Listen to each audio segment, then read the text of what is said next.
Hello বন্ধুরা, তোমরা সবাই জানো আমরা শিবসাগরে আসছি সাহায্যের জন্য। তো আমরা শিবসাগর নাজিরার ভিতরে যে নেপালি কুটি আছে সেখানে আসছি। তো সেখানে যাওয়ার মতন কোনো এখন ব্যবস্থা নাই, কারণ বহুত জাম হয়ে আছে আর প্রচুর গন্ধ আছে। তো গন্ধটা কোনো ব্যাপার না, আমরা যখন সাহায্য করতে আসছি তো যেতাম সেখানে, কিন্তু অনেক জাম হয়ে আছে, এখন সন্ধ্যা হয়েই যাবে। তো 2-3 জায়গাতে আমরা দিয়ে আসছি, কিন্তু দেখি এখন কি হয়। এইখানে এখন দেওয়া হচ্ছে, তো এই দেওয়াটা হয়ে গেলে আমরা যেখানে মেন নেপালি কুটি হয়তো সেখানে যাওয়ার এখন আবার চেষ্টা করব।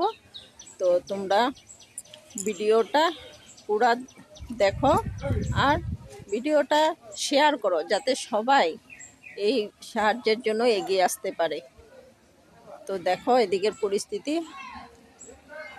এই দেখো এগুলোর মধ্যে বাড়ি ছিল, তো এখন অবস্থা দেখো কি অবস্থা, অনেক খারাপ অবস্থা, অনেক খারাপ অবস্থা।